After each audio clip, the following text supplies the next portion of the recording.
ಮಾತನಾಡಿರ್ತಕ್ಕಂಥ ಕಾರ್ಯಾಧ್ಯಕ್ಷರು ಕೆಪಿಸಿಸಿಯ Vasant Kumar sir ಅವರಿಗೆ ಅನಂತ ವಂದನೆಗಳನ್ನ ತಿಳಿಸ್ತಾ ಆತ್ಮೀಯ ಬಂಧುಗಳೇ ನಮ್ಮ ಮಧ್ಯದಲ್ಲಿ ಉಪಸ್ಥಿತರಿರ್ತಕ್ಕಂಥ PGR ಸಿಂಧೆ ಸರ್ ಅವರು ಈ ಸಂದರ್ಭದಲ್ಲಿ ಇಂದಿನ ಈ ಒಂದು ಬಹಿರಂಗ ಪ್ರಚಾರ ಸಭೆಯನ್ನು ಉದ್ದೇಶಿಸಿ ನಮ್ಮನ್ನೆಲ್ಲರನ್ನು ಉದ್ದೇಶಿಸಿ ಮಾತನಾಡ್ತಾರೆ. ಸೊ ಅವರಿಗೆ ನುಡಿಪೀಠಕ್ಕೆ ಹಾರ್ದಿಕ ಸ್ವಾಗತ.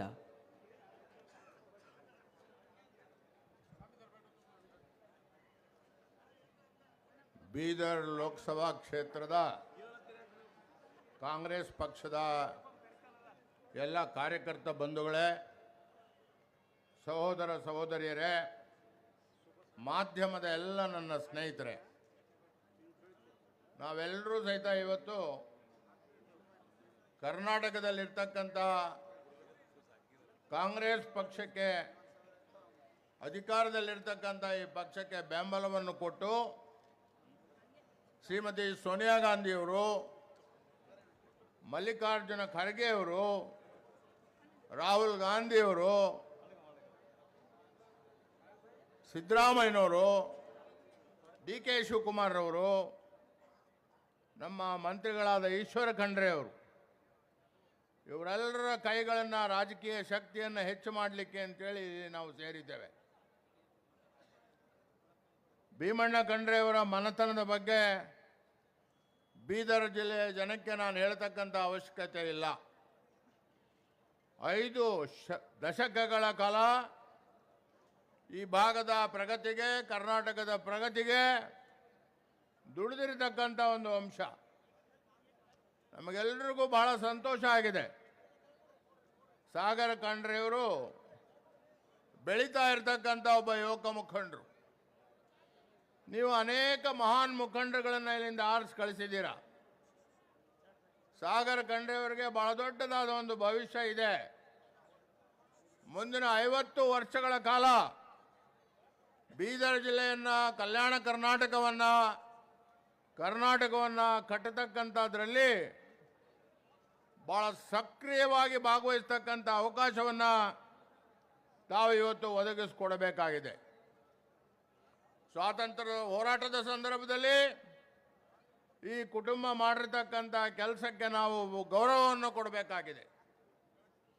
ಈ ಭಾಗದ ಪ್ರಗತಿಗೆ ವಿಶೇಷವಾಗಿ ಸಂವಿಧಾನಕ್ಕೆ ತಿದ್ದುಪಡಿ ತಂದು ಆರ್ಟಿಕಲ್ 371 ಜೆನಲ್ಲಿ ದುಡಿದಿರ್ತಕ್ಕಂಥ ಮಹನೀಯರುಗಳು ಅನೇಕರು. ಅದರಲ್ಲಿ ಇವತ್ತು ಕಲ್ಯಾಣ ಕರ್ನಾಟಕ ಅಷ್ಟೇ ಅಲ್ಲ, ಕರ್ನಾಟಕಕ್ಕೆ ಒಂದು ದೊಡ್ಡ ಹೆಮ್ಮೆ ಶ್ರೀಮಾನ್ ಮಲ್ಲಿಕಾರ್ಜುನ ಖರ್ಗೆ ಅವರು ಕಾಂಗ್ರೆಸ್ನ ಇವತ್ತು ಅಧ್ಯಕ್ಷರಾಗಿದ್ದಾರೆ. ಇದು ಬಹಳ ಮುಖ್ಯವಾಗಿರ್ತಕ್ಕಂಥ ಒಂದು ಅಂಶ. ಮಾನ್ಯ ಖರ್ಗೆ ಅವರು ಈ ಒಂದು ಸಂವಿಧಾನದ ತಿದ್ದುಪಡಿಗೆ ಎಷ್ಟೊಂದು ಹೋರಾಟ ಮಾಡಿದ್ರು. ಅವರು ಕೇಂದ್ರದಲ್ಲಿ ಮಂತ್ರಿಗಳಾಗಿದ್ದಂಥ ಮಾಡಿರ್ತಕ್ಕಂಥ ಕೆಲಸಗಳು ಅಪಾರವಾದದ್ದು ಅಂತ ಈ ಜನಸ್ತೋಮಕ್ಕೆ ಗೊತ್ತಿದೆ. ಇದರ ಜೊತೆಗೆ ಮಾನ್ಯ ಧರ್ಮಸಿಂಗ್ ಅವರು, ನೀವೆಲ್ಲರೂ ಬಹಳ ಪ್ರೀತಿಯಿಂದ ಅವ್ರನ್ನ ಈ ಲೋಕಸಭಾ ಕ್ಷೇತ್ರದ ಪ್ರತಿನಿಧಿಯನ್ನಾಗಿ ಮಾಡಿದರು. ಮಾನ್ಯ ಧರ್ಮಸಿಂಗ್ ಅವರು ಹಗಲು ರಾತ್ರಿ ದುಡಿದು ಈ ಪಕ್ಷವನ್ನು ಇಲ್ಲಿ ಕಟ್ಟಿದ್ದಾರೆ. ಲಕ್ಷಾಂತರ ಕಾರ್ಯಕರ್ತರು ಇದಕ್ಕೋಸ್ಕರ ನೀವು ದುಡಿದಿದ್ದೀರ.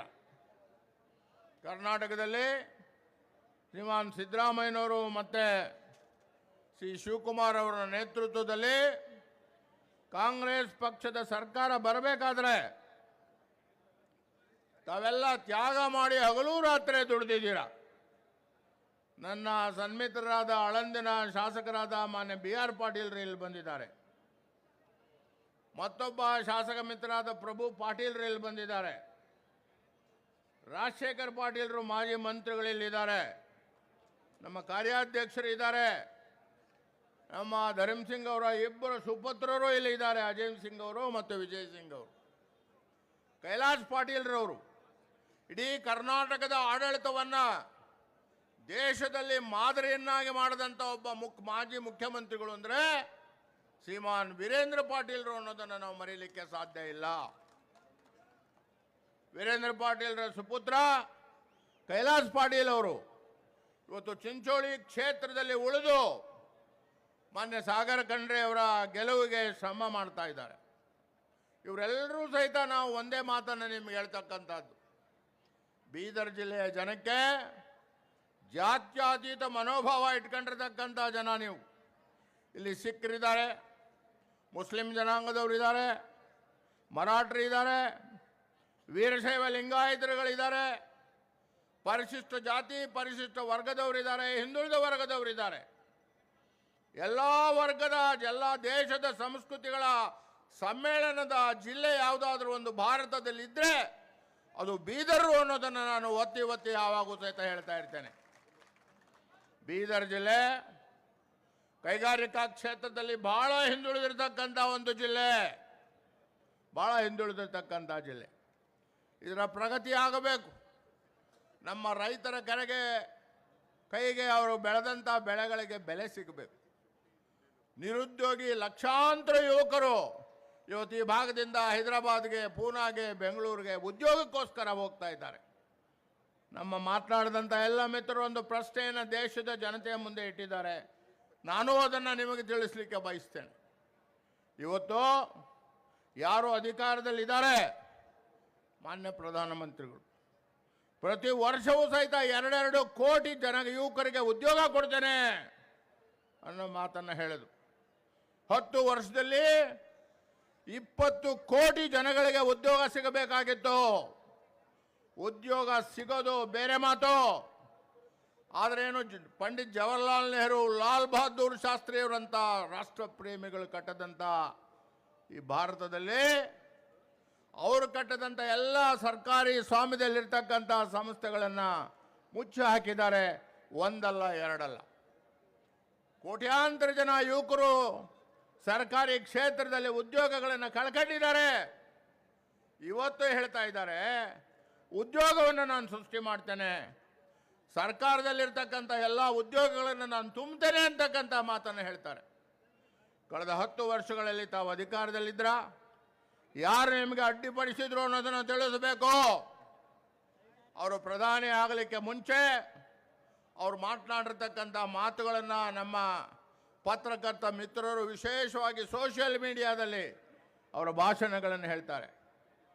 ಅವರು ಪೆಟ್ರೋಲ್ ಬೆಲೆಗಳ ಬಗ್ಗೆ ಮಾತನಾಡಿದಂಥ ಮಾತು, ಡೀಸೆಲ್ ಬೆಲೆಗಳ ಬಗ್ಗೆ ಮಾತನಾಡಿದಂಥ ಮಾತು, ರೈತರ ಬಗ್ಗೆ ಮಾತನಾಡಿದಂಥ ಮಾತು, ಅದರ ವಿರುದ್ಧವಾಗಿ ಕಳೆದ 10 ವರ್ಷಗಳಲ್ಲಿ ನಡ್ಕೊಂಡಿರ್ತಕ್ಕಂಥದ್ದನ್ನು ನಾವು ನೋಡ್ತೇವೆ. ಅದರಿಂದ ಎಲ್ಲ ಜಾತಿ ಜನಾಂಗ ಧರ್ಮಗಳು ಕೂಡಿರ್ತಕ್ಕಂಥ ಈ ಭಾರತದಲ್ಲಿ ಎಲ್ಲರನ್ನೂ ಕೂಡಿಸಿರ್ತಕ್ಕಂಥ ಸರ್ಕಾರ ನಮಗೆ ಬೇಕು.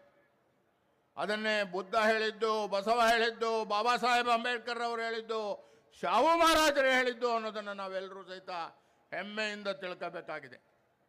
ಭಾರತವನ್ನ ಒಂದು ರಾಜಕೀಯ ಪಕ್ಷ ಕಟ್ಟಿಲ್ಲ, ಭಾರತವನ್ನ ಒಬ್ಬ ವ್ಯಕ್ತಿ ಕಟ್ಟಿಲ್ಲ.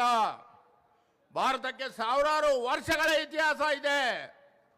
ಬಹು ಸಂಸ್ಕೃತಿ ಇರತಕ್ಕಂಥ ದೇಶ ಇದು. ಮುಸಲ್ಮಾನರನ್ನ ನಾವು ಸಹೋದರರು ಅಂತ ಹೇಳಿ ಅಪ್ಪಿದ್ದೇವೆ. ಹಿಂದುಳಿದ ವರ್ಗದವನ್ನ ನಮ್ಮವರು ಅಂತಕ್ಕಂಥ ದೃಷ್ಟಿಯಿಂದ ನಾವು ನೋಡಿದ್ದೇವೆ. ಇವತ್ತೇನಾದರೂ ಹಿಂದುಳಿದ ವರ್ಗದವರಿಗೆ ಅವಕಾಶ ಸಿಕ್ಕಿದ್ರೆ ಅದು ಕಾಂಗ್ರೆಸ್ ಪಕ್ಷದಲ್ಲಿ ಮಾತ್ರ ಅನ್ನೋದನ್ನು ತಿಳ್ಕೋಬೇಕಾಗಿದೆ. ದೇವರಾಜ ಅರಸು ಅವರಿಂದ ಹಿಡಿದು, ವೀರಪ್ಪ ಮೊಯ್ಲಿಯವರಿಂದ ಹಿಡಿದು, ಬಂಗಾರಪ್ಪನವರಿಂದ ಹಿಡಿದು ಎಲ್ಲ ಹಿಂದುಳಿದ ವರ್ಗದವರಿಗೆ ಅವಕಾಶ ಸಿಕ್ಕಿರೋದೇ ಕಾಂಗ್ರೆಸ್ನ ಕಾಲದಲ್ಲಿ ಅನ್ನೋದನ್ನು ನಾವು ತಿಳಿದಿಟ್ಕೋಬೇಕು. ಇವತ್ತು ನಾನು ಸಮಸ್ತ ಬಂಧುಗಳಲ್ಲಿ ಇಷ್ಟೇ ವಿನಂತಿಯನ್ನು ಮಾಡಿಕೊಳ್ತೇನೆ. ಜಾತಿಯ ಹೆಸರಿನಲ್ಲಿ ದೇಶವನ್ನು ಕಟ್ಟಲಿಕ್ಕೆ ಆಗೋದಿಲ್ಲ. ಯಾವುದೇ ಒಂದು ಜಾತಿಯಿಂದ ಗೆಲ್ಲಲಿಕ್ಕೆ ಆಗೋದಿಲ್ಲ. ಒಳಗೊಂದು ಹೊರಗೊಂದು ಮಾತನಾಡ್ತಕ್ಕಂಥವರು ಬಹಳ ಜನ ಇದ್ದಾರೆ. ಈಗ ತಾನೇ ಪವಿತ್ರವಾದ ರಂಜಾನ್ ಹಬ್ಬವನ್ನು ತಾವೆಲ್ಲ ಆಚರಣೆ ಮಾಡಿದ್ದಾರೆ ಮುಸಲ್ಮಾನ್ ಬಂಧುಗಳು. 10 ವರ್ಷಗಳ ಹಿಂದೆ ರಂಜಾನಿನ ಊಟಕ್ಕೆ ಕರೆದಾಗ ಮುಸಲ್ಮಾನ್ ಬಂಧುಗಳು ಪ್ರಧಾನಮಂತ್ರಿಗಳಿಗೆ ನಮ್ಮ ಟೋಪಿಯನ್ನು ಹಾಕೊಳ್ಳಿ ಅಂತ ಕೊಟ್ಟಾಗ ಬಹಳ ನಯವಾಗಿ ತಿರಸ್ಕರಿಸಿದ್ರು ಅನ್ನೋದನ್ನು ನಮ್ಮ ಮುಸಲ್ಮಾನ್ ಬಂಧುಗಳ ಹೃದಯದಲ್ಲಿ ಎಂದೆಂದಿಗೂ ಸಹಿತ ಉಳಿತದೆ ಅನ್ನೋದನ್ನು ನಾವು ತಿಳ್ಕೋಬೇಕಾಗಿದೆ. ಬಹು ಸಂಸ್ಕೃತಿ ಇರ್ತಕ್ಕಂಥ ದೇಶ ಇದು. ಬುದ್ಧ ಏನು ಹೇಳಿದ್ರು, ಬಸವಣ್ಣ ಏನು ಹೇಳಿದ್ರು, ಅಂಬೇಡ್ಕರ್ ಅವರು ಏನು ಹೇಳಿದ್ರು, ಶಿವಾಜಿ ವಂಶಸ್ಥರು ಶಾಹು ಮಹಾರಾಜರು ದೇಶದಲ್ಲಿ ಮೊದಲನೇ ಬಾರಿಗೆ ಮಹಾರಾಜರುಗಳ ಪೈಕಿ ಹಿಂದುಳಿದ ವರ್ಗದವರಿಗೆ, ಹೆಣ್ಣು ಮಕ್ಕಳಿಗೆ, ಬಡವರಿಗೆ ಮೀಸಲಾತಿಯನ್ನು ತಂದಂಥ ಪುಣ್ಯಾತ್ಮ ಶಾಹು ಮಹಾರಾಜರು ಅಂತ ತಿಳ್ಕೋಬೇಕು. ಅದಾದ ನಂತರ ಅದಕ್ಕೋಸ್ಕರವೇ ಶ್ರೀಮತಿ ಇಂದಿರಾ ಗಾಂಧಿಯವರು ಶಾಹು ಮಹಾರಾಜರನ್ನ ಒಬ್ಬ ಮಹಾನ್ ಪುರುಷ ಅಂತಕ್ಕಂಥ ಮಾತನ್ನು ಹೇಳಿದ್ರು. ನಮ್ಮ ಮರಾಠ ಬಂಧುಗಳು ಇದನ್ನು ತಿಳ್ಕೋಬೇಕು, ಇದನ್ನು ತಿಳ್ಕೋಬೇಕು. ನಾವು ದೇಶಕ್ಕೋಸ್ಕರ ಸರ್ವತ್ಯಾಗವನ್ನು ಮಾಡಲಿಕ್ಕೆ, ಬಲಿದಾನ ಮಾಡಲಿಕ್ಕೆ ತಯಾರಿರ್ತಕ್ಕಂಥವು. ಶಿವಾಜಿ ಮಹಾರಾಜರು ಕೇವಲ ಮರಾಠರಿಗೆ ಸಾಮ್ರಾಜ್ಯವನ್ನು ಕಟ್ಟಲಿಲ್ಲ, ಹಿಂದವೇ ಸ್ವರಾಜ್ಯದ ಸ್ವಾಭಾವಿಕವಾದ ದೇಶವನ್ನು ಅವರು ಕಟ್ಟಿದ್ದು ಎಲ್ಲ ವರ್ಗದ ಜನಗಳಿಗೆ. ಅವನನ್ನು ನಾವು ಜಾಂತ ರಾಜ ಅಂತ ಹೇಳಿ ಕರೀತೇವೆ. ಇಲ್ಲಿ ಯಾರೋ ಬಂದು ರಾಜಕೀಯಕ್ಕೋಸ್ಕರ ಶಿವಾಜಿಯವ್ರನ್ನ ಉಪಯೋಗಿಸ್ಕೊಳ್ಳೋದು, ರಾಜಕೀಯಕ್ಕೋಸ್ಕರ ಬಾಬಾ ಸಾಹೇಬ್ ಅಂಬೇಡ್ಕರ್ ಅವರನ್ನು ನೆನೆಸ್ಕೊಳ್ಳೋದು, ಇವೆಲ್ಲವೂ ಸಹಿತ ಬೂಟಾಟಿಕೆ ಅನ್ನೋದನ್ನು ತಾವು ತಿಳ್ಕೋಬೇಕು. ಹೀಗಾಗಿ ಇವತ್ತು ಕಾಂಗ್ರೆಸ್ ಪಕ್ಷ ದೇಶದಲ್ಲಿ ಎಲ್ಲ ವರ್ಗದ, ಎಲ್ಲ ಧರ್ಮದ ಜನಗಳಿಗೆ ಅವಕಾಶ ಮಾಡಿಕೊಟ್ಟಿದೆ ಅನ್ನೋದನ್ನು ತಾವು ತಿಳ್ಕೋಬೇಕು. ಯಾವ ಲೋಹಿಯಾರ್ ಅವರು ಹೇಳಿದಂಥ ಸಮಾಜವಾದಿ ತತ್ವವನ್ನು, ಸಮಾನತೆಯನ್ನು, ಎಲ್ಲರ ಮಕ್ಕಳಿಗೂ ಉದ್ಯೋಗ ಸಿಗಬೇಕು, ಎಲ್ರಿಗೂ ತಿಂದು ಉಣ್ಲಿಕ್ಕೆ, ವಾಸ ಮಾಡಲಿಕ್ಕೆ ಯೋಗ್ಯವಾದ ಒಂದು ಮನೆ ಇರಬೇಕು, ಎಲ್ರಿಗೂ ಸಹಿತ ಒಂದು ಹಿಡಿ ಅನ್ನ ಬೇಕು. ಇದೆಲ್ಲ ಯೋಚನೆ ಮಾಡಿ ಸಿದ್ದರಾಮಯ್ಯನವರು 5 ಭರವಸೆಗಳನ್ನು ಕಾಂಗ್ರೆಸ್ ಪಕ್ಷದವ್ರು ಕೊಟ್ಟಿದ್ವಿ.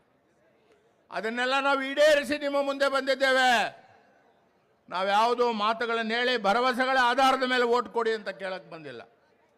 ಈಗ ಈ ಕರ್ನಾಟಕ ಕಾಂಗ್ರೆಸ್ ಪಕ್ಷ ಕೊಟ್ಟಂಥ 5 ಅಂಶಗಳ ಕಾರ್ಯಕ್ರಮ ದೇಶದಲ್ಲಿ ಎಲ್ಲ ಸರ್ಕಾರಗಳು ಅನುಕರಣೆ ಮಾಡಲಿಕ್ಕೆ ಪ್ರಾರಂಭ ಆಗಿವೆ. ನಾವು ಒಂದು ಹೆಜ್ಜೆ ಮುಂದೆ ಹೋಗಿದ್ದೇವೆ. ಹೆಣ್ಣು ಮಕ್ಕಳಿಗೆ, ದಲಿತರಿಗೆ, ದುಡಿಯುವ ಕೈಗಳಿಗೆ, ಎಲ್ಲ ಧರ್ಮ ಮತ್ತು ಜಾತಿಯ ಜನಗಳಿಗೆ ನ್ಯಾಯವನ್ನು ಕೊಡೋ ದೃಷ್ಟಿಯಿಂದಾಗಿ 25 ಅಂಶಗಳ ಕಾರ್ಯಕ್ರಮವನ್ನು ನಾವು ತಂದಿದ್ದೇವೆ. ನಾನಿಷ್ಟೇ ಮನವಿ ಮಾಡ್ಕೊಳ್ತಕ್ಕಂಥದ್ದು, ಇವತ್ತು ಎಲ್ಲ ವರ್ಗದ ಜನರು ಸಹಿತ ಖಂಡ್ರೆಯವರ ಮನತನದ ವಿಷಯವನ್ನು ತಿಳ್ಕೋಬೇಕು. ನನಗೆ ಭಾಳ ಸಂತೋಷ ಆಗಿದೆ. ಮಾನ್ಯ ರಾಜಶೇಖರ್ ಪಾಟೀಲ್ರವರು ನನ್ನ ಸನ್ಮಿತರು. ಅವ್ರ ತಂದೆಯವರ ಕೈ ಕೆಳಗಡೆ ನಾನು ಕೆಲಸ ಮಾಡಿದ್ದೇನೆ. ಬಸವರಾಜ ಪಾಟೀಲ್ ಹುಮನಾಬಾದ್ ಅವರು ಭಾಳ ದೊಡ್ಡ ವ್ಯಕ್ತಿಗಳು ಈ ಜಿಲ್ಲೆಗೆ. ದುಡಿದಂಥ ಜನ ಇವರೆಲ್ಲ, ದುಡಿದಂಥವರು, ಬೀದರ್ ಜಿಲ್ಲೆಯನ್ನು ಕಟ್ಟಿದವರು. ಅದನ್ನು ನಾವು ತಾವೆಲ್ಲ ತಿಳ್ಕೋಬೇಕಾಗಿದೆ. ಅವರು ಕ್ಯಾಂಡಿಡೇಟ್ ಅಭ್ಯರ್ಥಿಗಳಾಗ್ಬೋದಾಗಿತ್ತು. ಎಲ್ಲರೂ ಸಹಿತ ಬಸವರಾಜ್ ನೀನೇ ಆಗಪ್ಪ ರಾಜಶೇಖರ್ ಅಂತ ಹೇಳಿದ್ರು. ಆದರೆ ರಾಜಶೇಖರ್ ಇಲ್ಲ, ನನ್ನ ಸಹೋದ್ಯೋಗಿಯ ಪುತ್ರ ಸಾಗರ್, ನಾವೆಲ್ಲ ಸೇರಿ ಬೆಳೆಸೋಣ. ಮುಂದಿನ ವರ್ಷ ಅವರು ಮುಂದೆ ಆಗಲಿ, ಕಟ್ಲಿ ಬೀದರನ್ನು, ಕಟ್ಲಿ ಕರ್ನಾಟಕವನ್ನು ಅಂತ ಹೇಳಿ ಒಬ್ಬ ಯೋಗ್ಯವಾದ ಯುವಕರನ್ನು ಆಯ್ಕೆ ಮಾಡಿ ಇಲ್ಲಿ ಕಳಿಸಿದ್ದೇವೆ ನಾವು. ಅದನ್ನು ತಾವೆಲ್ಲ ತಿಳ್ಕೋಬೇಕು. ನಾನು ಮಾನ್ಯ ಈಶ್ವರ್ ಖಂಡ್ರೆಯವರು ಹಗಲು ರಾತ್ರಿ ದುಡಿತಾ ಇದ್ದಾರೆ.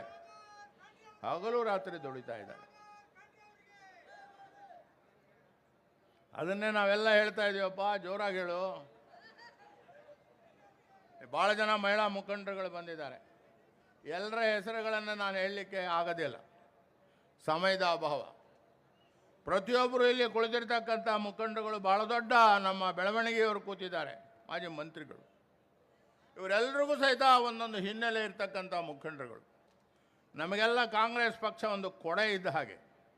ಈ ಕಾಂಗ್ರೆಸ್ ಪಕ್ಷದಲ್ಲಿ ಎಲ್ರಿಗೂ ಸಹಿತ ನೆರಳಿರ್ತದೆ. ನಿನ್ನ ಕಬ್ಬಲಿಗಾಗಿರು, ಮರಾಠ ಆಗಿರು, ಶೆಡ್ಯೂಲ್ ಕಾಸ್ಟ್ ಆಗಿರು, ಮುಸ್ಲಿಂ ಆಗಿರು, ಕ್ರಿಸ್ತನಾಗಿರು, ಯಾವುದೇ ಜಾತಿ ಧರ್ಮದವರಾಗಿರೋ, ಬಸವಣ್ಣನ ನಿಜವಾದ ತತ್ವಗಳನ್ನು ಅಳವಡಿಕೆ ಮಾಡ್ತಕ್ಕಂಥ ಒಂದು ಪಕ್ಷ ಇದ್ದರೆ ಅದು ಕಾಂಗ್ರೆಸ್ ಪಕ್ಷ ಅನ್ನೋದನ್ನು ತಾವೆಲ್ಲ ತಿಳ್ಕೋಬೇಕಾಗಿದೆ. ಹೀಗಾಗಿ ಸಾಕಷ್ಟು ಸಮಯ ಆಗಿದೆ. ನಾನು 2-3 ದಿನಗಳ ಕಾಲ ನಮ್ಮ ಮೊದಲನೇ ಹಂತದ ಚುನಾವಣೆ ನಡೀತಾ ಇದೆ ಆ ಭಾಗದಲ್ಲಿ. ನಮ್ಮ ಅಧ್ಯಕ್ಷರಾಗಿರ್ತಕ್ಕಂಥ ಡಿ ಕೆ ಶಿವಕುಮಾರ್ರವರ ಸಹೋದರ ಡಿ ಕೆ ಸುರೇಶ್ ಅವರೊಬ್ಬ ಸಮರ್ಥವಾಗಿರ್ತಕ್ಕಂಥ ವ್ಯಕ್ತಿ, ಭಾಳ ದುಡಿದಿರ್ತಕ್ಕಂಥ ಪುಣ್ಯಾತ್ಮ. ಅವ್ರನ್ನ ನಮ್ಮ ಕ್ಷೇತ್ರದಿಂದ ಅಭ್ಯರ್ಥಿಯನ್ನಾಗಿ ಮಾಡಿದ್ದೇವೆ. ಅವ್ರ ಪ್ರಚಾರಕ್ಕೆ ನಾನು ಹೋಗಬೇಕಾಗಿದೆ. ಅದು ಮುಗಿಸ್ಕೊಂಡು ನಾನು ನೇರವಾಗಿ ಇಲ್ಲಿಗೆ ಬರ್ತೇನೆ. ಬಸವ ಕಲ್ಯಾಣದಲ್ಲಿ ವಿಶೇಷವಾಗಿ ವಿಜಯ್ ಸಿಂಗ್ ಇಲ್ಲೆಲ್ಲ ಇರಬೇಕು. ನಾವು ಸೇರಿ ಬಸವ ಕಲ್ಯಾಣದ ಎಲ್ಲ ಹಳ್ಳಿಗಳಿಗೂ ಬರ್ತೇವೆ. ಔರಾದಕ್ಕೆ ಬರ್ತೇವೆ, ಚಿಂಚೋಳಿಗೆ ಬರ್ತೇವೆ, ಆಳಂದಕ್ಕೆ ಬರ್ತೇವೆ, ಬೀದರ್ಗೆ ಬರ್ತೇವೆ. ನಾವೆಲ್ಲ ಕೂಡು ಬರ್ತೇವೆ. ನಮಗೆ ಆಶೀರ್ವಾದ ಮಾಡಿ ಈ ಯುವಕನಿಗೆ ಮತ್ತೊಂದು ಸಣ್ಣ ಅವಕಾಶವನ್ನು ತಾವು ಒದಗಿಸ್ಕೊಡಿ.